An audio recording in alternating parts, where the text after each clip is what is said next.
ایک اللہ کے بندے کے لیے نبی پاک علیہ السلام کے غلام کے لیے ضروری قرار دیا ہے۔ وہ تین خوبیاں ہیں: سادگی، عاجزی اور قناعت۔ جس آدمی کے اندر یہ تین باتیں پائی جاتی ہیں کہ وہ سادہ بھی ہو، عجز و انکسار والا بھی ہو، اور جو چیزیں اللہ نے اسے دی ہوں اس پر اس کی قناعت بھی ہو، وہ راضی بھی ہو، تو ایسے شخص پر اللہ تبارک و تعالیٰ کی خاص رحمت نازل ہوتی ہے، جس بندے کے اندر یہ صلاحیتیں پائی جائیں۔ ہم دیکھتے ہیں کہ اس زمانے میں سادگی، عاجزی اور قناعت والا پہلو خاصا مشکل ہوتا چلا جا رہا ہے۔ کوئی بھی برادری ہو، کوئی بھی قبیلہ ہو، کوئی بھی علاقہ ہو، لوگوں کو اپنا آپ دکھانے کا بہت شوق ہوتا جا رہا ہے۔ میں بھی ہوں، مجھے بھی مانو، میری بھی سنو، اور میری بھی تعریف کرو، میری طرف بھی توجہ کرو، یہ ماحول بن گیا۔ اگر آپ سادگی والے نہیں ہوں گے تو پھر آپ نے کچھ چیزیں ادھار کی اوڑی ہوں گی جو اصل نہیں۔ سادگی جو ہوتی ہے وہ اصل ہوتی ہے، اصل روپ ہوتا ہے آدمی کا۔ اگر آپ کے اندر سادگی نہیں ہوگی تو پھر آپ نے کچھ چیزیں ایسی اپنے اوپر لاگو کر رکھی ہوں گی جو آپ کا اصل نہیں۔ تو جب آدمی اصل سے ہٹتا ہے تو بے سکون ہوتا ہے۔ اللہ تبارک و تعالیٰ نے منہ میں دانت بنائے ہیں تو یہ اصل ہے۔ ان کے اندر دھاگے کے برابر بھی کوئی چیز چلی جائے تو وہ بے چین کر دیتی ہے، چونکہ وہ اصل نہیں ہوتی۔ تو جب آپ سادگی میں رہیں گے تو اصل جگہ پہ رہیں گے، اصل جگہ پہ، پھر آپ تکلیف میں مبتلا نہیں ہوں گے۔ عاجزی کا مطلب یہ ہوتا ہے کہ آپ اللہ کے کسی بندے کو حقیر نہ سمجھیں، چھوٹا نہ سمجھیں، ذلیل نہ سمجھیں۔ ایک ہوتی ہے احساس کمتری، کہ سمجھنا کہ میں مالی طور پہ میرے پلے کوئی شے نہیں ہے، دیکھو کتنا، یہ احساس کمتری ہے۔ عاجزی یہ ہوتی ہے کہ یہ نہ سمجھ لے بندہ کہ میرے اندر صلاحیت زیادہ ہے، یہ کمی ہے، یہ چھوٹا ہے، یہ نکما ہے، یہ بالکل گناہگار ہے، یہ تکبر ہے۔ عاجزی سے رہیں، اللہ کے ہر بندے کو اپنے سے افضل سمجھیں، عاجزی کے ساتھ رہیں۔ قناعت یہ ہے کہ آپ کو جو اللہ نے دیا ہے سمجھیں کہ میرا رب سب سے زیادہ میرے اوپر ہی مہربان ہے، اس نے جو مجھے دیا ہے وہ کسی اور کو نہیں دیا۔ یہ شکر کے طور پر، تکبر کے طور پہ یہ بھی نہیں۔ قناعت کریں۔ عاجزی جب آپ کے اندر ہوگی، سادگی ہوگی، تو زندگی اطمینان سے گزرے گی، سکون سے گزرے گی۔ اور عاجزی اور سادگی کا یہ والا ترجمہ نہیں کہ جس بندے نے میلے کپڑے ڈالے ہوں آپ سمجھیں کہ یہ بڑا سادہ آدمی ہے، جی ہفتہ آیا نہ آیا نہیں تو سادہ ہے۔ یہ سادگی نہیں ہوتی۔ نفاست تو حسن ہے اسلام کا۔ نبی پاک صلی اللہ علیہ وسلم نے ایک مالدار آدمی کو پھٹے پرانے کپڑے پہنے ہوئے دیکھا تھا تو حضور نے منع کیا تھا، فرمایا اگر اللہ نعمت دیتا ہے تو بندے پر اس کا اثر دیکھنا بھی پسند فرماتا ہے۔ اچھے کپڑے چھوڑ دیں تو آپ سادہ ہو گئے، یہ مطلب نہیں۔ بہت سارے غریب لوگ بھی سادے نہیں ہوتے، جو ہر وقت کہتا رہتا ہے میں کسی چودھری کو کچھ نہیں سمجھتا، تو وہ سادہ ہے۔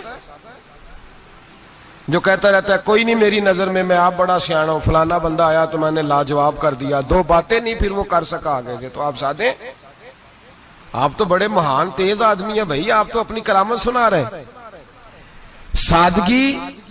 سادگی کا مطلب ہے بے تکلف زندگی، جس میں کوئی تکلف نہ پایا جائے، جو بندہ ہو وہی وہ بیان کرے، یہ سادگی ہے۔ یہ سادگی کے خلاف ہے کہ آپ جو نہیں ہے وہ آپ۔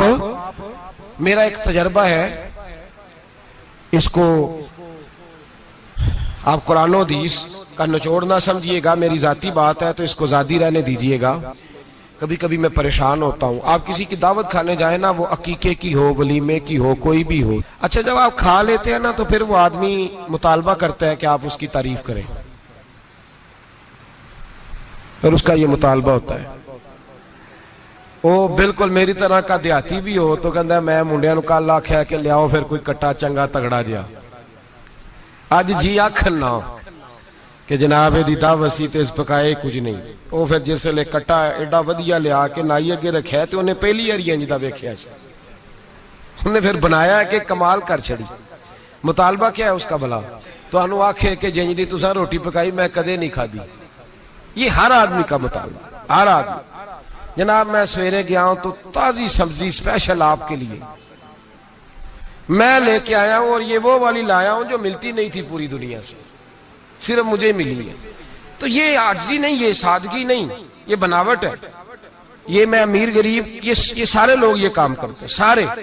جو ہم نہیں وہ ہم بن کے دکھاتے ہیں, جو ہم ہیں نہیں وہ ہم بنتے ہیں. اس کا نقصان یہ ہوتا ہے کہ جب وہ چیز جو اصل نہیں ہوتی وہ آتی ہے تو تکلیف دیتی ہے. نبی پاک علیہ السلام کی زندگی سادی تھی. کس طرح کی سادی تھی؟ 2 جملے حضرت عبداللہ ابن عباس کے 2 جملے اور بات ختم کر دی. فرماتے ہیں میرے رسول پاک علیہ السلام کی زندگی سادی تھی. یہ کیسی سادی تھی؟ فرماتے ہیں جو ملتا تھا حضور پہن لیتے تھے, جو سامنے آتا تھا کھا لیتے تھے. کوئی تکلف نہیں کہ میں نے یہ نہیں کھانا, یہ کھانا ہے, یہ نہیں لینا, یہ لینا ہے. یہ مزاج نہیں, طبیعت نہیں. ہماری تو پسند ناپسند ہوتی ہے نا. حضور کو کدو زیادہ پسند تھا, یہ تو آپ کو حدیث میں ملے گا, یہ تو ملے گا. لیکن یہ نہیں ملے گا کہ نبی پاک صلی اللہ علیہ وسلم کو گندم ناپسند تھی, یہ نہیں ملے گا.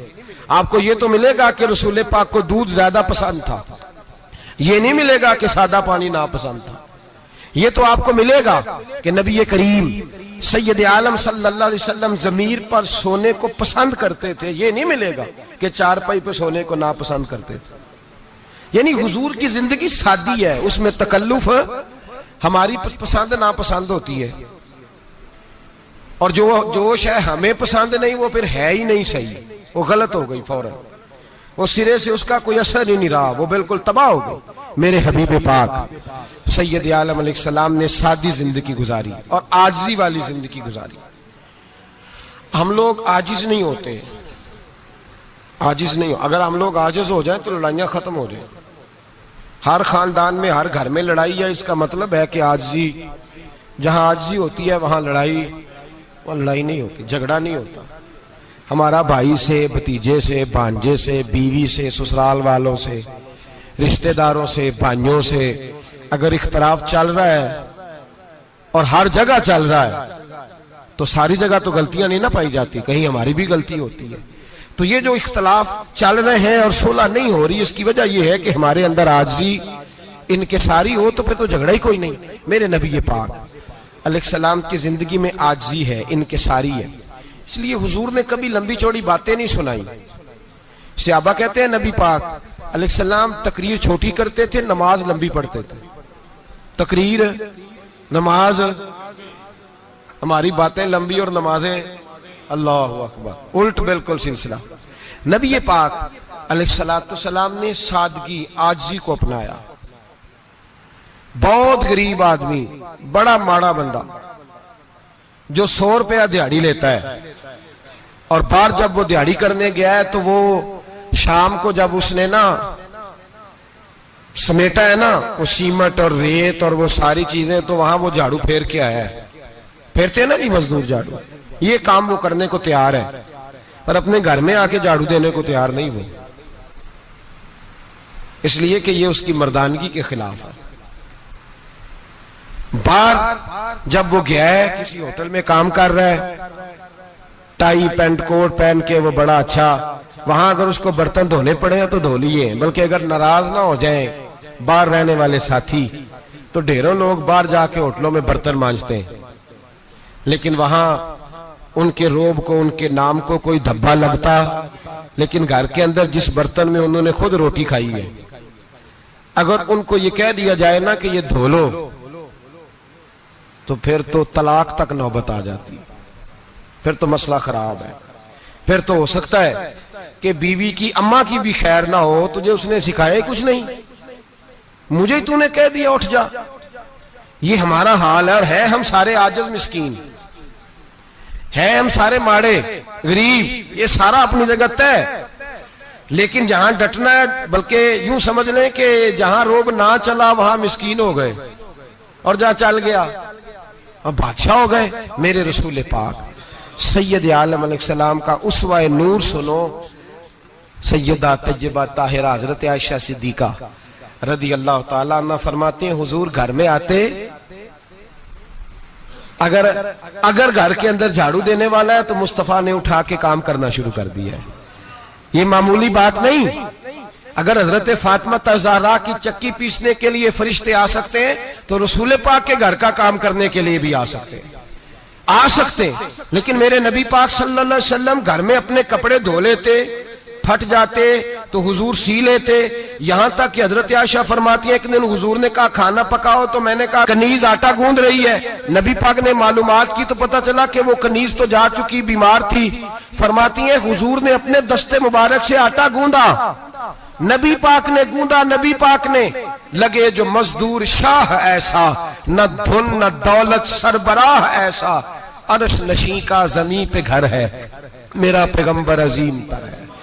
نبی پاک نے آٹا گوندا اور آٹا گوند کے فرمایا عائشہ آؤ روٹی پکا دو. میں نے آٹا گوند دیا ہے. او بھائی میں بہت بڑا نواب ہوں میں عاجز مسکین, لوگوں کی میں کمیاں کوتاہیاں سناتا ہوں, لیکن اگر ذرا سا بھی ہاتھ ہلانا پڑے تو اس وقت نہ جہاں روب چلتا ہے وہاں تو چلانا چاہیے نا. جتنا ہمارا دبدبا بنتا ہے عاجزی, انکساری, یہ انسان کو سنوارتی ہے, یہ اس کو سکون دیتی ہے, یہ اس کے اندر پیدا کرتی ہے وہ چیز جو اسے اللہ کے قریب کرتی ہے. اگر آپ بڑے ہیں تو پھر آپ بڑے ہی رہ جائیں گے, بن کچھ نہیں سکیں گے. اگر آپ میں تکبر ہے تو پھر انا کا بت قائم ہو جائے گا, بن کچھ نہیں سکیں گے آپ. ہر آدمی کو اپنا آپ دکھانے کا شوق ہے, بنانے کا شوق ہے, شہرت, نام بری, اپنے آپ کو ظاہر کرنا, بتانا. 1,44,000 صحابہ تھے میرے رسول پاک کے, سارے کہیے صلی اللہ علیہ وسلم. جب حضور کا نام سنے تو درود پاک پڑھا کریں صلی اللہ تعالی علیہ وسلم. 1,44,000 صحابہ تھے. کام کر گئے, کسی نے نام نہیں بنایا, کام کیا. شاید چند 100 کے نام کتابوں میں ملتے ہوں, باقیوں نے کام کیا, نام پر توجہ ہی نہیں. اور کچھ ایسے بھی تھے جو آئے نہیں, بات مانی ہے میرے نبی پاک کی. حضرت ویسے کرنی رضی اللہ تشریف نہیں لائے, گھر رہ کے وہ حضور کی بات مانی. ماں کی خدمت کرو, نہیں آئے, خدمت کری, تشریف نہیں لائے, گھر رہ کے بات مانی. درجہ کیا دیا میرے رسول پاک علیہ السلام نے؟ ڈیوٹی لگائی مولا علی شیر خدا کی, حضرت عمر فاروق رضی اللہ تعالیٰ. فرمایا میرا جبہ لے جانا اور میرے اویس سے ملنا اور اسے کہنا میری امت کی بخشش کی دعا مانگے. بھئی گھر رہ کے بات مانی, کوئی شورا نہیں, کوئی نام نہیں. امام عبد الوہاب شورانی کہتے ہیں کرن کے لوگ انہیں روڑے مارتے تھے اور ان سے پوچھتے تھے تیرا نام کیا ہے, تو جناب ویسے کرنی فرماتے تھے اگر تو قیامت میں بخشا گیا تو نام بتا دوں گا, اور اگر وہیں اڑ گیا تو نام سے کیا رہ جائے گا, یہاں تو لکھا رہ جائے گا. اور پھر دعا مانگی, امام شورانی نے لکھا ہے دعا مانگی حضرت اویس کرنی نے, اے اللہ میں نے زندگی چھپ کے گزاری ہے, مجھے ظاہر نہ کرنا. میں سراپا مخزن راز تھا اور رہا تھا مدت و راز میں, یہ تو تیرا شوق دید کشاں کشاں مجھے کھینچ لایا مجاز میں. اے اللہ میں نے پردے میں وقت گزارا ہے, اللہ مسترنا بسترک الجمیل. اے اللہ بس مجھے پردوں میں رکھنا, پردوں میں. اٹھ بلیا چل اوتھے بسیے جتھے بس دینی سارے انے, نہ کوئی ساڈی ذات پچھانے نہ کوئی سانو مننے. اے اللہ مجھے پردہ دے, شہرت نہیں چاہیے, میرا نام نہ ہو, کوئی جانے کوئی پہچانے نہ, بس میں تیرا ہوں تو چھپ کے تیرے پاس آ جاؤ. امام فرماتے اللہ 70,000 فرشتے قیامت کے دن حضرت اویس کرنی کی شکل کے پیدا کرے گا اور ان فرشتوں کے اندر چھپا کے جناب اویس کو اپنی اور اپنے محبوب کی بارگاہ تک لے جائے گا. چونکہ وہ چھپے رہے, ضرورت نہیں. میں سراپا مخزن راز تھا, میں تو رہا تھا مدت و راز میں, یہ تو تیرا شوق دید کشاں کشاں مجھے کھینچ لایا مجاز میں. شوق نہیں, مجھے بھی پوچھ لو, میرا بھی نام لے لو. اب تو اس قدر زیادہ انا کا بت آ گیا, روٹی کھلاؤ, جس کو کھلائی اس کی فوٹو کھینچ کے فیس بک پہ دو, پانی پلایا تو پہلے اس کی فوٹو دے لو, اگر سلام لیا تو پہلے چھوڑ دو یار, بس کرو. یہ انا کے بت بنا لیے ہم لوگ, کس چکر میں پڑ گئی ہے دنیا. ایک غریب کو 2 4 5 روپے کیا دے دیے, ایک آٹے کا تھیلے کا دے دیا, 4 اخباروں میں خبر دے دی, یہ عاجزی ہے, یہ طریقہ ہے. اب تو لوگ یہاں تک ریاکاری کرنے لگے, نماز پڑھنے کے لیے آتے ہیں تو پہلے فوٹو کھینچ کے آتے ہیں, جمعے کی تیاری کرتے ہوئے. بس کر دیں, بس کریں. کہیں رکیں, کسی جگہ سٹاپ کریں, اپنے اندر انکساری پیدا کریں. جو ختم ہو گیا وہ بچ گیا, جو اپنے آپ کو بناتا رہا وہ کبھی بن نہ سکا. بچا وہی جو رب کی بارگاہ میں مٹ گیا. ہماری تو عمر گزر گئی ہے اپنے آپ کو تعمیر کرتے, ساری زندگی گزر گئی. میرا بھی نام لو, 30 سال میں رہ کے آیا ہوں جی سعودی عرب کے فلانے محلے میں, کسی سے میرا نام پوچھو گے تو پہنچ جاؤ گے. کیا ہوتے تھے آپ وہاں, کیا نام پوچھیں؟ وہاں تو بادشاہوں کے نام اب کوئی نہیں لیتا, مٹ گئے, جو آئے تھے چلے گئے. گکھڑ آنا تو چوک سے کسی سے بھی پوچھ لینا, میں بھی ہوتا ہوں. کیا ہوتے ہو؟ یہاں بڑے لوگ تھے جن کا توتی بچتا تھا, ختم ہو گئے. تو اور میں بھی جانے والے, اور زمانہ آئے گا. مٹنے کے لیے دنیا آئی ہے. اگر دنیا میں خود بخود اپنے آپ کو مٹا کے رکھو گے تو اللہ عزت عطا فرمائے گا. ہم تو اتنا کھڑے ہوئے ہیں کہ بہنوں سے, بھائیوں سے, سسرال سے, رشتہ داروں سے کٹ گئے ہیں, اس لیے کہ بت نہیں ٹوٹ رہا اندر کا. میرے نبی پاک سید عالم علیہ السلام کے غلام بڑا کچھ تھے, پر ان کی زبانوں پہ کبھی کچھ ہونے کا ذکر نہیں آیا. بڑا کچھ تھے, وہ بڑا کچھ تھے. حضرت ابو بکر صدیق رضی اللہ, بڑا کچھ تھے نا. کیا بات تھی. میرے مصطفیٰ کریم سید عالم صلی اللہ علیہ وسلم نے فرمایا, ابو بکر میرا وہ خلیل ہے کہ دنیا میں بھی میرا سجن ہے, قیامت میں بھی میرا دوست ہوگا. دنیا اور آخرت میں وہی ابو بکر ہے. محلے میں 7 غریب بچیاں رہتی ہیں, وہ کہتی ہیں ہماری بکریاں, باپ فوت ہو گیا, بکریوں کا دودھ دھو دو. تو ابو بکر صدیق بکریوں کا دودھ دھونے چلے جاتے ہیں, ان کے گھر کا کام کاج کر کے آتے ہیں. سیدنا عمر فاروق, میرے نبی پاک علیہ السلام نے فرمایا فرشتے 950 سال میرے عمر کی شان بیان کریں تو ختم نہیں ہو سکتے. اتنا بڑا شخص عمر فاروق, اتنا بڑا آدمی. ایک دن اعلان کیا عمر فاروق نے, لوگوں مسجد میں آؤ, بات کرنی ہے. امیر المومنین کا پیغام ہے, سارے مسجد میں آ جائیں. کھچا کھچ مسجد نبوی صحابہ سے بھر گئی. اور ایسا جب اعلان ہوتا تھا تو صحابہ دوڑ کے آتے تھے. شاید کو جنگ ہے, شاید کسی نے حملہ کر دیا ہے, شاید کوئی نئی بات ہے. دوڑے آئے لوگ, مسجد نبی کھچا کھچ بھر گئی. سیدنا فاروق اعظم رضی اللہ تعالیٰ عنہ منبر پہ بیٹھے.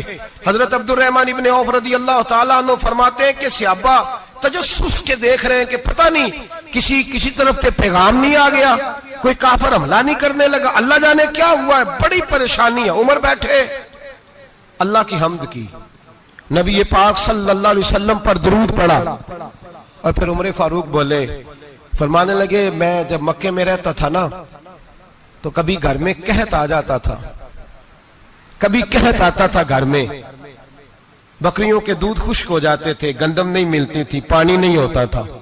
تو فرمایا میری اماں مجھے خالہ کے گھر بھیج دیتی تھی.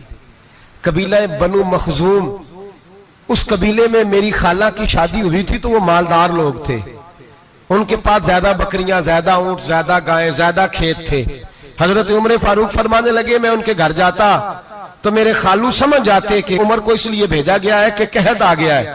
فرماتے ہیں وہ مجھے سویرے بکریاں چرانے لے جاتے, شام تک میں ان کی بکریاں چراتا. امیر المومنین عمر, ایک طرف مسئلہ یہ ہے کہ کیسر و کسرا کی دیواریں ہل رہی ہیں عمر کے نعروں سے, اور ادھر عمر منبر پہ بیٹھ کے خطبے دے رہے ہیں. فرماتے ہیں میں بکریاں چراتا, شام تک خالہ کے گھر جا کے مزدوری کرتا, اور فرماتے ہیں شام ہوتی تو ایک مٹھی کشمش مجھے دیتے وہ. آپ فرماتے ہیں میں بڑے قد والا تھا, ایک مٹھی کشمش ملتی ہے, کبھی ایک مٹھی کھجوریں, میں شام کو کھا کے سو جاتا. کئی مہینے یوں ہی گزرتے تو میری اماں کا پیغام آتا کہ حالات صحیح ہو گیا, میرے بیٹے کو بھیج دو. یہ بات کہی, حضرت عمر رونے لگے, اور پھر کہنے لگے اب وہ وقت آیا ہے کہ لوگ مجھے امیر المومنین عمر کہہ کے پکارتے ہیں. بس یہ 2 باتیں کی.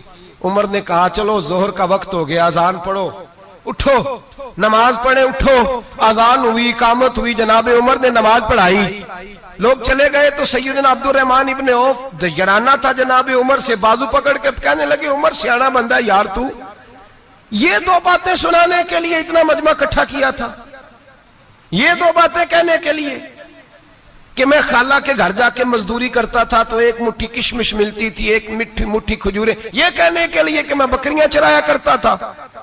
تو حضرت عمر فاروق رضی اللہ تعالیٰ عنہ پھر روئے, پھر آنکھوں میں آنسو آئے. کہنے لگے عبد الرحمن آج نا مصر شام سے کچھ لوگ آئے تھے, اور وہ بتا رہے تھے کہ عمر تیرا ڈنکا وہاں بھی بڑا بجتا ہے, وہ مجھے کہہ رہے تھے تیرے نام کے وہاں بھی بڑے دبدبے ہیں، بڑے تذکرے ہیں. تو میرا نفس مجھے کہہ رہا تھا عمر دیکھا تو یہاں بیٹھا ہے اور وہاں تیرے نام کا شور ہو رہا ہے، مجھے اس نے بڑا کیا ہے.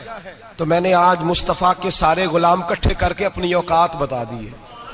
میں نے اپنی اوقات بتائی ہے کہ میں کچھ نہیں، کوئی شے نہیں، کوئی چیز ہی نہیں. اسی کسے دے کچھ نہیں جے لگ دے، نہ کوئی ساڈا دردی.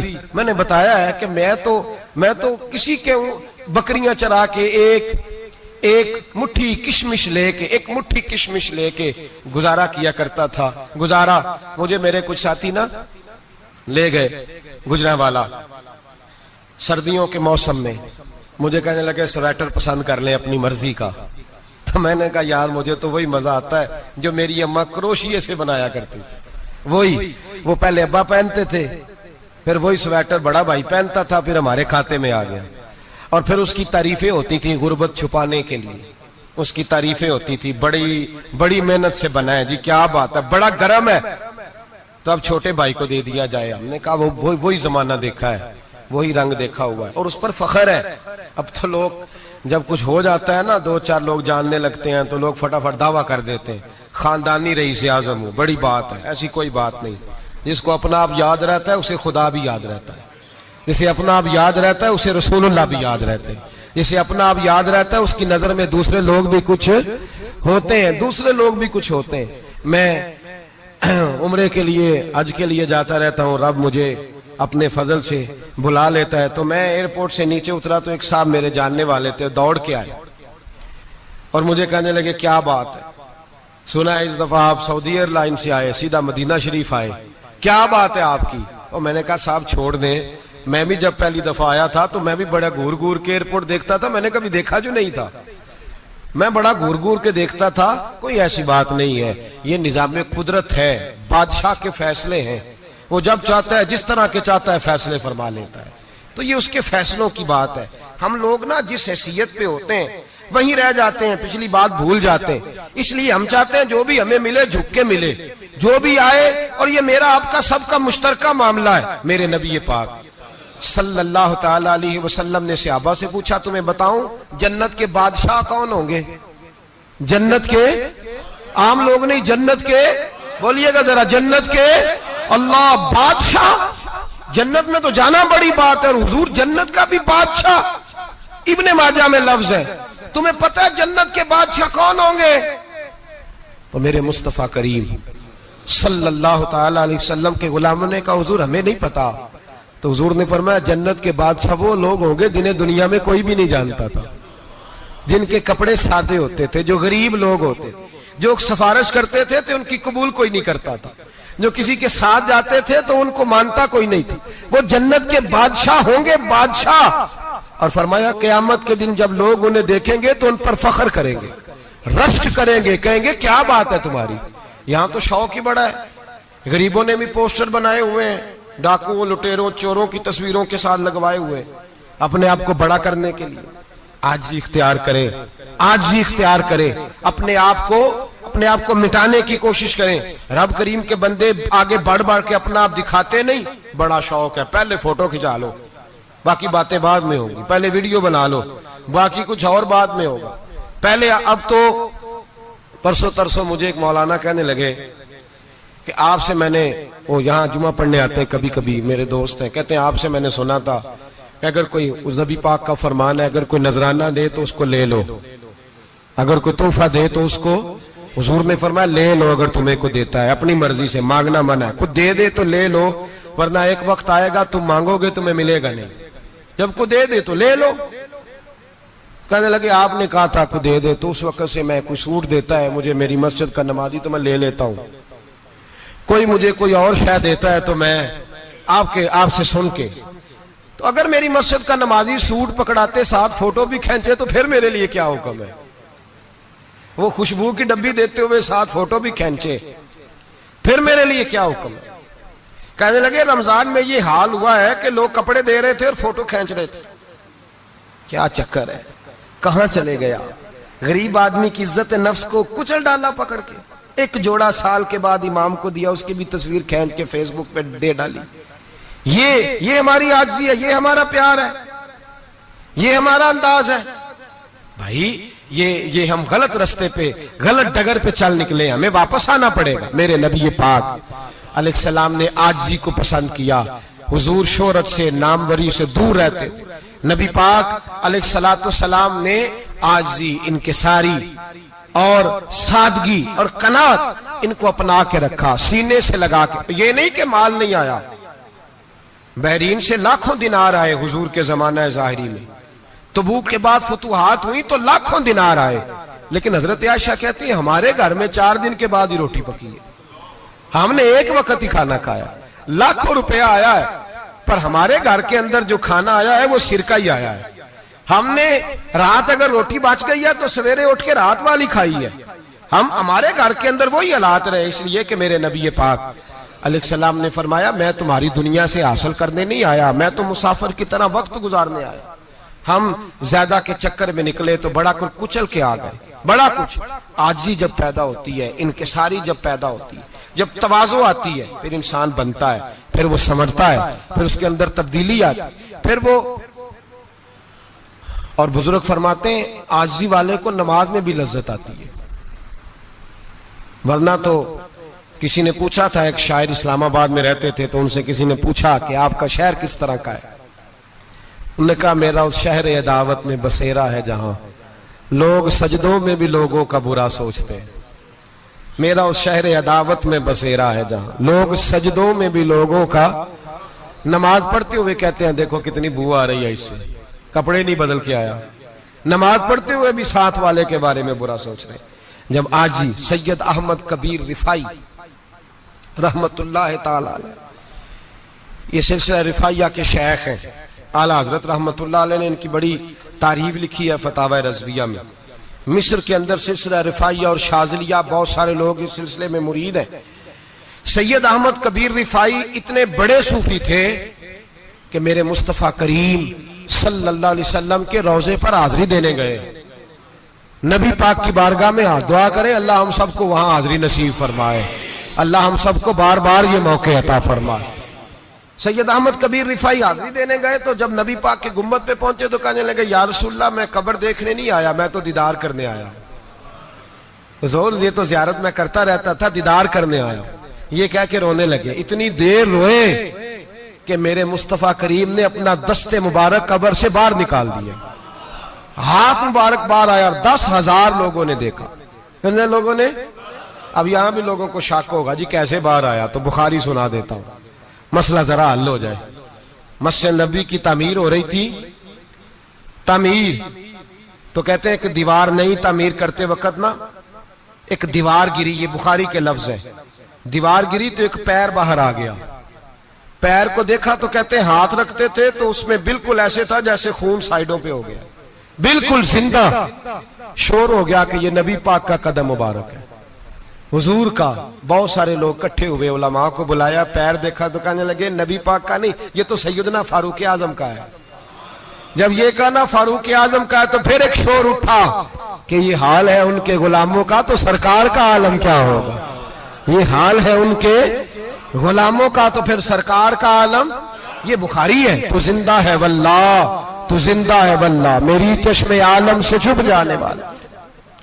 سید احمد کبیر رفاعی اتنے بڑے، نبی پاک صلی اللہ علیہ وسلم نے دست مبارک باہر نکالا، 10,000 لوگوں نے دیکھا۔ کسی نے حضرت سید احمد کبیر رفاعی سے پوچھا کہ بابا اتنا بڑا درجہ، اتنا بڑا مقام کیسے ملا؟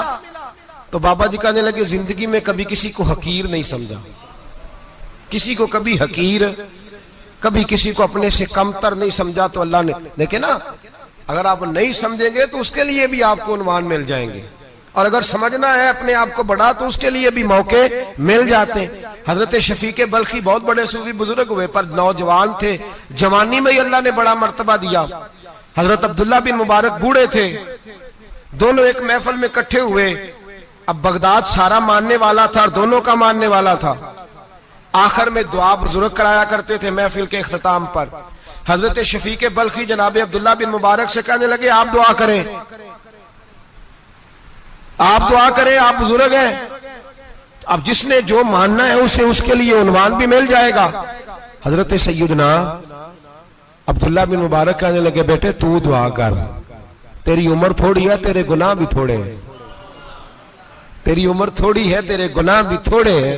تو سیدنا شفیق بلخی کہنے لگے نہیں حضور آپ دعا کریں، آپ کی عمر زیادہ ہے تو نیکیاں بھی تو زیادہ ہی ہے نا، نمازیں بھی تو آپ کی زیادہ ہے نا، روزے بھی تو زیادہ، رمضان بھی تو آپ کی عمر میں زیادہ ہے نا، آج بھی تو آپ نے زیادہ۔ اگر آپ نے کسی کو اپنے سے بڑا سمجھنا ہے تو عنوان آپ کو مل جائے، چھوٹا سمجھنا ہے تو اس کے لیے بھی عنوان آپ کو۔ بات تو یہ ہے کہ آپ کیا کرنا، اگر آپ کسی کو حقیر سمجھنا چاہتے ہیں تو بات ختم ہو گئی۔ سید احمد کبیر رفاعی فرماتے ہیں زندگی بھر کبھی کسی کو حقیر نہیں سمجھا، اللہ کی ساری مخلوق کی کیا بات ہے۔ اللہ قرآن میں کہتا ہے ان اللہ لا یستحی ان یضرب مثلا ما بعوضۃ فما فوقها، اللہ شرم نہیں کرتا کہ ایک مچھر کی مثال بیان کرے یا اس سے بھی کم تر۔ اللہ مچھر کی بات کرتا ہے اتنا بڑا ہو کے، وہ کہتا ہے میں کروں گا، میری مخلوق جو ہے میری تو حضرت احمد کبیر رفاعی فرمانے لگے میں نے کبھی کسی کو حقیر، بولیے کبھی کسی کو حقیر۔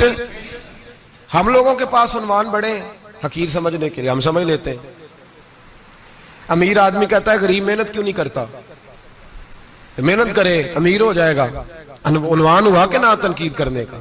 4 بچے ہیں کریں کمائی امیر ہو جائیں گے، اب وہ حقیر سمجھ رہا ہے غریب کو، غریب بھی امیر کو حقیر سمجھتا ہے، وہ بھی کہتا ہے جو اس نے کمایا سارا ہی حرام ہے، جائز ایک پیسہ نہیں، اس نے بھی حقیر سمجھ لیا، یعنی وہ یہ کہہ رہا ہے کہ میں حلال کھاتا ہوں یہ امیر حرام کھاتے ہیں، تو بات ختم ہو گئی، اس نے بھی حقیر سمجھ لیا، اس نے بھی حقیر سمجھ لیا۔ اب عنوان ہی تھا نا، اگر عنوان بدل لیتے تو بات بن جاتی۔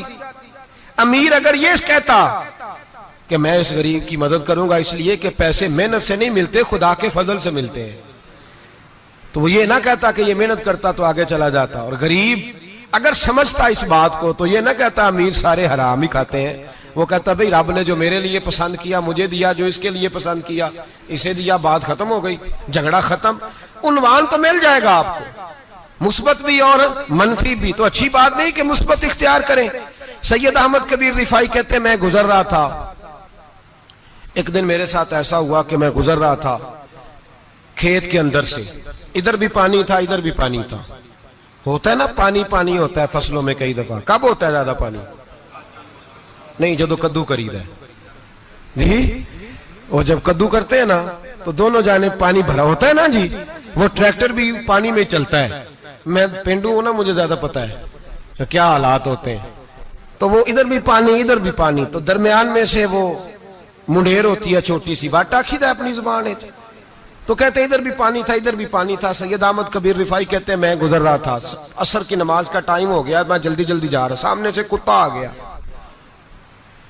انسان اشرف المخلوقات ہے لیکن وہ اللہ کا شکر کرے گا کہ اس نے مجھے اشرف بنایا ہے، یہ نہیں کہہ سکتا کہ یہ مخلوق حقیر ہے یہ بری ہے، یہ نہیں کہہ سکتا، شکر کرے کہ مجھے اللہ نے اشرف۔ سید احمد کبیر رفاعی کہتے ہیں کتا آ گیا سامنے سے، اب کتا آیا تو مجھے جلدی تھی، کتا بھی بھیگا ہوا تھا، اب میرا دل کرے کہ کتا نیچے اترے تو میں گزروں، کتا کھڑا ہے کہ یہ سائیڈ پہ ہو تو میں گزروں، کہتے ہیں دیر ہو گئی، تو مجھے ڈر لگتا تھا، میں نے کبھی کتے کو بھی نہیں جھڑکا تھا، کبھی کتے کو بھی، اپنی اتنی حیثیت ہی نہیں، جھڑکا ہی نہیں کبھی کسی کو۔ آپ فرماتے ہیں دیر ہو گئی تو میں نے کہا یا اللہ، حضرت سید احمد کبیر کہتے ہیں میں نے کہا یا اللہ اس کتے کو زبان ہی دے دے، میں اسے کچھ سمجھا ہی دوں، اسے زبان ہی دے دے، تو قادر مطلق ہے، کہ اسے زبان دے دی۔ تو میں نے کتے سے کہا نیچے اتر جا، میں نے نماز پڑھنی ہے، تو کہنے لگا بابا جی آپ اتر جائیں، آپ اتر جائیں، آپ اتر جائیں، میں کیوں اتروں؟ تو سید احمد کبیر رفاعی کہتے ہیں میں نے اس سے کہا کہ بات یہ ہے کہ میرے اوپر نماز فرض ہے، تیرے اوپر فرض نہیں، تو میں نے نماز پڑھنی ہے، اگر میں کھیت میں اتر گیا تو کیچڑ ہے، میرے کپڑوں کو مٹی لگ جائے گی، پتہ نہیں پانی پاک ہے کہ ناپاک ہے، تو تو اتر جا، تیرے اوپر نماز نہیں فرض، تو مجھے جانے دے۔ تو سید احمد کبیر رفاعی کہتے ہیں اس نے ایسی بات کی کہ میرے اوپر وجد طاری ہو گیا، کتے نے بات کی تو میں کانپنے لگا، راتی جاگے شیخ صداویں، راتی جاگ دے کتے تیتھوں اتے، مالک دا در مول نہ چھڑ دے، پاویں مارو 100 جتے تیتھوں اتے، وہ ایک برکی دا قدر پچھانن، پاویں مالک ہو من ستے تیتھوں اتے، رکھا سکھا کھا دنے جار رکھاں وچ ستے تے تیتھوں اتے اٹھ بلیا چل یار منا لے نہیں تے بازی لے گئے نہیں کتے اٹھ بلیا چل یار منا لے نہیں تے بازی لے گئے کتے تے تیتھوں اتے سید احمد کبیر رفائی کہتے ہیں وہ مجھے کہنے لگا آپ اتر جائے تو میں نے کہا بھائی میرے اوپر نماز فرض ہے تیرے اوپر فرض نہیں تو اتر جا میرے کپڑے آلودہ ہو جائیں گے تو کیا کروں گا تو کہتے ہیں اس نے بات کی تو میں گھبرا گیا اور چھلانگ لگا کے میں کھیت میں اتر گیا مجھے کہنے لگا بابا جی کپڑے اگر آپ کے کیچڑ سے آلودہ ہو گئے تو پانی سے صاف ہو جائیں گے اور اگر مجھے حقیر جان کے آپ کا دل آلودہ ہو گیا تو 7 سمندروں سے بھی صاف نہیں ہوگا کپڑے پانی سے دھل جائیں گے اور دل اگر تکبر سے آلودہ ہوا تو 7 سمندروں سے بھی صحیح ہو سکتا نہ حقیر نہیں جاننا نہ مولوی کو نہ صوفی کو نہ درویش کو نہ کھیت میں کام کرنے والے کو نہ پٹھے پہ مزدوری کرنے والے کو نہ گاڑی کا شیشہ صاف کرنے والے کو نہ تیل ڈالنے والے کو نہ کسی کو حقیر نہ جان نہ کسی کے حال پہ طنز کر نہ کسی کے غم کا مذاق اڑا وہ جسے چاہے جیسا نواز دے یہ مزاج لطف رسول ہے نہ کوئی آیا لے کے چلا گیا کوئی عمر بھر بھی نہ پا سکا میرے مولا تجھ سے گلا نہیں یہ تو اپنا نصیب ہے بھائی حقیر نہیں جاننا سید احمد کبیر رفائی فرماتے ہیں وہ کتا تو گزر گیا میں دوڑا گھر گیا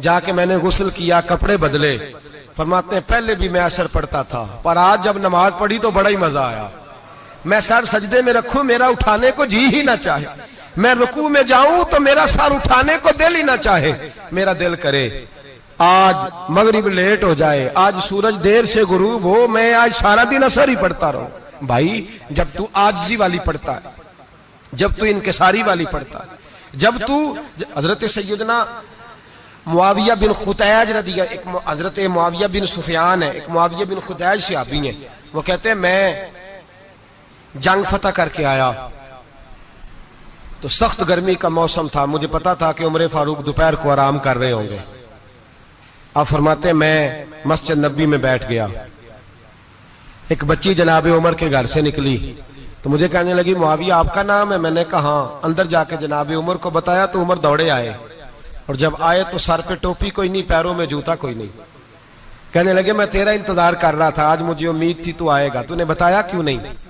تو میں نے کہا حضور مجھے پتا ہے رات ساری آپ چہرے پہ کپڑا ڈال کے مدینے کی گلیوں میں رہتے ہیں تو دوپہر کو آپ آرام کرتے ہوں گے اس لیے میں نے کوشش کی کہ آپ کو بیدار نہ کروں آپ آرام کر رہے ہوں گے اس لیے یہ میں نے کوشش کی کہ میں بیٹھتا ہوں مسجد میں آرام کرتا ہوں جب آپ آئیں گے تو دیکھی جائے گی حضرت عمر فاروق نے جلال کیا فرمایا تو مجھے غافل سمجھتا ہے کہ میں سو جاؤں گا اور آپ فرمانے لگے میں قوم کا خادم ہوں جس کی اتنی زیادہ رعایا ہو وہ سو جائے چپ کر کے میں نے جواب نہیں دینا اللہ کی بارگاہ میں فرمایا میرے امیروں کی طرح سونے جاگنے کے وقت مقرر نہیں میں قوم کا خادم ہوں جس وقت بھی آیا کرو مجھے جگا لیا کرو مجھے قبر میں جا کے خدا کو بھی جواب دینا ہے محمد مصطفیٰ کو بھی جواب دینا ہے میرے بھائی یاد رکھیں جب یہ چیزیں پیدا اور پھر ہم نے ان تکلفات میں نے کئی دفعہ یہ بات بیان کی ہے اب تو لوگ رشتے کرتے ہیں تو ڈی سی کالونی میں کرائے کا مکان خریدتے ہیں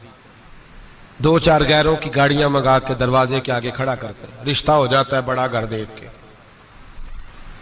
اور جب شادی کے چوتھے دن پتہ چلتا ہے کہ یہ کرائے کا مکان تھا تو رشتے مکانوں پہ قائم نہیں ہوتے اعتبار پہ قائم ہوتے ہیں وہ اعتبار ٹوٹتا ہے تو زندگی بھر قائم نہیں ہوتا دوبارہ جو آپ ہیں آپ وہی رہیں جو آپ نہیں ہیں وہ کبھی بننے کی کوشش نہ کریں اور میرے عزیز یہ بھی یاد رکھیں عاجزی آپ کو سوار دے گی اور ویسے بھی ہم اللہ کے حضور جانے والے اگر پردوں میں چھپ کے چلے جائیں گے تو بچ جائیں گے اور اگر ہم اپنا آپ دکھاتے ہی رہیں ساری زندگی اسی چکر میں رہیں کہ مجھے بھی پوچھو مجھ سے بھی مشاورت کرو میری بھی بات سنو تو یہ انا کی دوڑ تو ختم ہی نہیں ہوتی ہرس صرف پیسے کی نہیں ہوتی ہرس ہوس شہرت کی بھی ہوتی ہے اور نبی پاک صلی اللہ علیہ وسلم نے اس کو بھی بیان فرمایا ہے کہ یہ جو تیرے اندر چیز پیدا ہوتی ہے نا میں جانا جاؤں پہچانا جاؤں اس سے بھی اپنے آپ کو بچا صحابہ کے بعد جس شخص کی خلافت سب سے مضبوط ہوئی وہ حضرت عمر بن عبدالعزیز تھے اتنی بہترین خلافت کی کہ لوگوں کو حضرت عمر کا زمانہ یاد آ گیا حضرت عمر بن عبدالعزیز عراق میں رہنے والی ایک عورت تھی. اس عورت کا خامد فوت ہو گیا تو 5 بچیاں یتیم تھی. وہ عراق سے چلی اور جناب عمر بن عبدالعزیز کے پاس آئی کہ آپ میری بچیوں کا وظیفہ لگا دیں. وہ کہتی ہے جب میں پہنچی نا یہاں تو اب تو استقبال آنا جانا بڑے معاملات ہیں. اب تو بچی کی بارات آئے اور 5 7 10 20 لوگ دروازے پہ کھڑے نہ ہو تو بارات ناراض ہو جاتی ہے. کہتے ہمارا استقبال ہی کسی نے نہیں کیا. تو استقبال تو اب اس طرح ہے جس طرح نشہ نہیں ہوتا, یہ استقبال کی حالت ہے, امیروں سے لے کے غریبوں تک. مجھے پوچھا ہی نہیں کسی نے, کرسی نہیں دی, آگے نہیں بٹھایا, یہ والا معاملہ ہے. اور میں میری طرح کے لوگ نیک لوگوں کی بات نہیں کرتا. اب تو ہم دیکھتے ہیں فلاں مولانا کا استقبال ہو رہا ہے, فلاں کے لیے لوگ کھڑے ہو رہے ہیں, نعرے لگ رہے ہیں. اور اب تو میں دیکھتا ہوں ایسے ایسے ہاتھ لہراتے ہیں صوفی اور درویش کہلانے والے, جیسے سیاسی لیڈر لہرایا کرتے ہیں. یہ کیا طریقہ ہوا؟ یہ کون سا طرز زندگی؟ میرے نبی پاک صلی اللہ علیہ وسلم نے فرمایا جو خواہش کرے کہ میں آؤں اور لوگ کھڑے ہوں وہ تو جہنمی ہے, تو دوزخی ہے. سارے وہی طریقے ہم اختیار کرتے جا رہے ہیں, وہی پروٹوکول ہے ہر جگہ. وہ لوگ جن کے دروازے کھلے ہونے چاہیے تھے وہاں بھی ہر وقت کے لیے معاملات طے ہو گئے. یاد رکھیں میرے نبی پاک علیہ الصلوۃ والسلام نے جو تعلیمات دی, حضرت عمر بن عبدالعزیز رحمت اللہ تعالی علیہ. عورت کہتی ہے میں پہنچ گئی, میں نے لوگوں سے پوچھا گھر کہاں ہے, تو کہا وہ جہاں بوری لٹک رہی ہے نا باہر ٹاٹ کا پردہ لگا ہوا ہے وہ حضرت عمر بن عبدالعزیز کا گھر ہے. کہتی ہے میں دروازے پہ دستک دی, ایک عورت نے دروازہ کھولا تو مجھے بی بی جان کے اندر بلایا. تو ان کے گھر کے اندر جب میں داخل ہوئی تو بڑا سارا سین تھا, ایک جانب کنواں لگا تھا, ایک طرف ایک بڑا درخت تھا, اور ایک چھوٹا سا بنائی ہوئی تھی جگہ برتن دھونے کے لیے. اور بی بی نا برتنوں کو مٹی لگا کے صابن لگا کے بیٹھی ہوئی تھی, کام کر رہی تھی وہ عورت. مجھے اس نے درخت کے نیچے بٹھایا, پانی پلایا. کیسے آئی ہو؟ میں نے کہا امیر المومنین سے ملنا ہے. کہنے لگی بیٹھو تھوڑی دیر میں آ جاتے. کہتی تھوڑی, میں نے سمجھا گھر کی کوئی ملازمہ ہے, میں بیٹھ گئی. تھوڑی دیر گزری پھر دستک ہوئی, اس بی بی نے اٹھ کے دروازہ کھولا. تو جب وہ شخص اندر آئے تو کہنے لگی بڑی دیر سے برتنوں کو صابن لگا کے بیٹھی ہوں, کہاں رہ گئے تھے؟ کہتی ہیں وہ صاحب کہنے لگے بس ذرا مصروف ہو گیا تھا. دوڑے گئے, کنویں سے پانی نکالا, بی بی کو دیا, اس نے برتن دھوئے. کہتی ہے پھر تھوڑا سا سرکہ اور ایک رات کی روٹی وہ لائی, اس شخص نے کھائی. میں نے کہا کہ یہ دونوں گھر کے ملازم ہیں, میاں بیوی کام کرتے ہیں. جب وہ کھانا کھا چکے تو وہ عورت میرے پاس آئی, کہنے لگی اٹھ کے مل لو امیر المومنین سے. میں نے کہا کون امیر المومنین؟ تو کہنے لگی کب سے تو آئے ہیں, یہ جس نے کنویں سے پانی نکالا یہی مسلمانوں کا امیر ہے, اور یہ جس نے درخت کے نیچے بیٹھ کے سرکے سے روٹی کھائی ہے یہی. یہ فرشتوں کی داستان نہیں, یہ وہ لوگ ہیں. میں رات کو بھی کہہ رہا تھا ایک جگہ پہ کہ یہ لوگ جو ہے نا جن کا آپ روز شکوہ کرتے ہیں حکومتیں بڑی خراب ہیں, یہ کوئی نہیں خراب, بالکل خراب نہیں. جتنے سیاسی لیڈر ہیں سارے صحیح ہیں. خراب وہ لوگ ہیں جو انہیں ووٹ دے کے لیڈر بناتے ہیں, بالکل خراب نہیں. میں تو ان کے حق میں ہوتا جا رہا ہوں. ناراض ہو گئے نا آپ لوگ, اللہ کرے تسی ہو جاؤ تو اگلے الیکشن سے سیانے بھی ہو جاؤ, آمین تو کہہ دیں. میں نے کوئی مشورہ نہیں دینا, اس لیے کہ میری نظر میں کوئی ایسا شخص نہیں جس کے لیے میں آپ سے کہہ سکوں کہ ووٹ دیں. اور ہم تو ایسی بات کریں تو کئی لوگ ناراض ہو کے چلے جاتے ہیں, لیکن کوئی پرواہ نہیں, اس لیے کہ یہ دین میرے نبی پاک کا دین صرف مسجد کا دین نہیں. انشاءاللہ آئندہ جمعہ نظریہ پاکستان بیان کروں گا اور بتاؤں گا کہ پاکستان کا مطلب کیا, لا الہ الا اللہ محمد رسول اللہ صلی اللہ علیہ وسلم. حضور کا جو قرآن نافذ ہوگا مسجد میں, وہ قرآن کچہری میں بھی نافذ ہوگا انشاءاللہ. اور وہ قرآن نافذ ہونے آیا ہے, اسمبلیوں میں وہی قرآن نافذ ہوگا انشاءاللہ. اور یہی چراغ جلے گا تو روشنی ہوگی. بیان کریں گے اور ڈٹ کے بیان کریں گے, آپ کو بتائیں گے. بات جو بات سمجھا رہا ہوں فی الوقت وہ سمجھے, مجرم وہ نہیں جو بڑا بن کے لوٹتا ہے, مجرم وہ ہے جو اس کو سپورٹ کرتا ہے, جس نے اسے بڑا بنایا ہے. یہ یاد رکھ لیں, ہماری کوئی بچت نہیں ہوگی, ہم سے پوچھا جائے گا. ہم سارے کچہری میں کھڑے ہوں گے, اللہ سوال کرے گا کہ تم بتاؤ تم ان کے مددگار کیوں بنے تھے, تم سپورٹ کیوں کرتے تھے. یہ پوچھا جائے گا اور ہم نے جواب دینا ہے. بہرحال عام دام پر سر مطلب جناب عمر بن عبدالعزیز رحمت اللہ علیہ کے وہ بی بی گئی تو کہنے لگی کہ یہ امیر المومنین نے کہا. وہ اٹھ کے حاضر ہوئی, کہا حضور میں عراق سے آئی ہوں, میرا خامد فوت ہو گیا, میری 5 بیٹیاں ہیں, وظیفہ لگا دے. وہ بی بی کہتی ہے میرا دل تھا کہ یتیم بچیوں کا 100 دینار سال کا لگا دیں گے تو بڑی بات ہے. کہتی ہیں جب میں ان کے پاس گئی تو حضرت عمر بن عبدالعزیز کو بتایا تو وہ رونے لگ گئے اور مجھ سے معافیاں مانگنے لگے. میں نے کہا حضور آپ کیوں معافی مانگتے ہیں؟ تو کہنے لگے اس لیے معافی مانگ رہا ہوں کہ تو میری رعایا میں تھی اور تیری 5 بچیاں یتیم تھی, تجھے خود چل کے آنا پڑا ہے. میرا کام تھا تیری خبر لیتا, معاف کر دے اللہ کی رضا کے لیے. انہوں نے وظیفہ لکھنا شروع کیا تو میری ایک بچی کا 1000 دینار سال کا لکھا. میں نے کہا اللہ تیرا شکر ہے. پھر دوسری بچی کا 1000 لکھا تو میں نے کہا اللہ تیرا شکر ہے. تیسری کا 1000, چوتھی میں نے کہا شکر ہے. جب چوتھی کا لکھا تو میں نے کہا اللہ آپ کا اقبال بلند کرے, اللہ آپ کو ہمیشہ اسی طرح پھلتا پھولتا رکھے.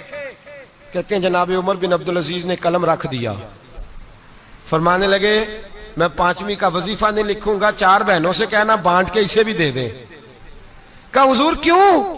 آپ فرمانے لگے جب تک تو اللہ کا شکر ادا کر رہی تھی میں بھی رب سے جڑا ہوا تھا اور اللہ سے ڈر کے لکھ رہا تھا. اب تو نے میری تعریف کی ہے, اب میری ذات آ گئی ہے, اب میں اگر یہ وظیفہ لکھوں گا تو اس سے اللہ راضی نہیں ہوگا, اس سے میرے نفس میں ریا پیدا ہوگی.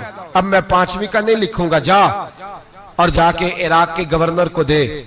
بی بی کہتی ہے میں گھوڑے پہ بیٹھی اور میں چند دنوں کے بعد عراق پہنچی. جب سویرے آ کے میں نے والی عراق کو رکا دیا تو وہ چیخ مار کے رویا. میں نے کہا کیا ہوا؟ تو کہنے لگا بی بی آج رات کو حضرت عمر بن عبدالعزیز کا انتقال ہو گیا, فوت ہو گئے. تو انتقال کر گئے. کہتی میں بھی تڑپ کے روئی. میں نے کہا میری یتیم بچیوں کا کیا بنے گا؟ تو وہ گورنر کہنے لگا تیرے وظیفے جاری رہیں گے, تجھے ملتے رہیں گے. تو کہنے لگی کیسے؟ کہنے لگا میں اگر تو گورنر رہا تو تیرا وظیفہ جاری رہے گا, اور اگر گورنری سے اتر بھی گیا تو میں ذاتی طور پہ مالدار ہوں, پھر بھی تیری بچیوں کے ماہانہ پیسے پہنچتے رہیں گے. میں نے کہا تو کیوں دے گا؟ کہتی وہ رو پڑا. کہنے لگا اگر امیر حضرت عمر بن عبدالعزیز جیسے ہوں تو پھر اللہ گورنروں کے دلوں میں بھی رحم ڈال دیا کرتا ہے, پھر میرے جیسے لوگوں کو بھی وہ بدل دیتا ہے. حضرت عمر بن عبدالعزیز گھر آئے, 3 بیٹیاں تھیں. ایک کو آواز دی وہ آئی تو اس نے منہ پہ ہاتھ رکھا ہے, دوسری کو آواز دی وہ آئی تو منہ پہ ہاتھ رکھا ہے, تیسری کو آواز دی تو منہ پہ ہاتھ رکھا ہے. آپ نے اپنی بیوی سے کہا کہ یہ بچیاں منہ پہ ہاتھ کیوں تینوں نے رکھا ہوا, کیا بات ہے؟ تو بی بی رو پڑی, کہنے لگی 4 دن ہو گئے میری بیٹیاں پیاس سے روٹی کھا رہی ہیں, 4 دن ہو گئے. ان کے منہ سے بدبو آتی ہے, اس لیے وہ آپ کے سامنے آتی ہیں تو منہ پہ ہاتھ رکھ لیتی ہیں 4 دنوں سے. بی بی رو رہی ہے. حضرت عمر جلال میں آ گئے. آپ فرمانے لگے تو یہ رو رہی ہے, تو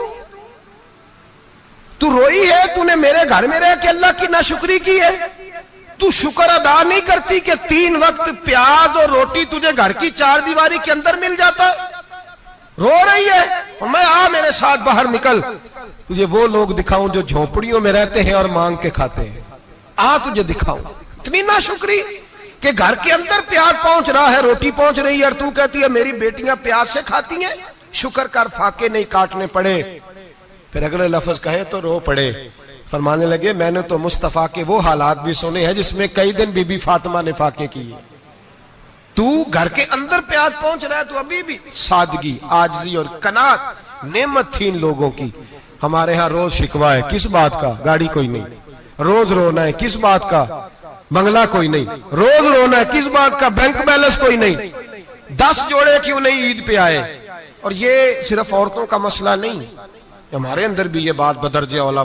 ہم روز اپنے آپ کو مسکین کہتے ہیں, غریب کہتے ہیں, لاچار کہتے ہیں, مجبور کہتے ہیں. کبھی دیکھو جو جھونپڑیوں میں رہتے ہیں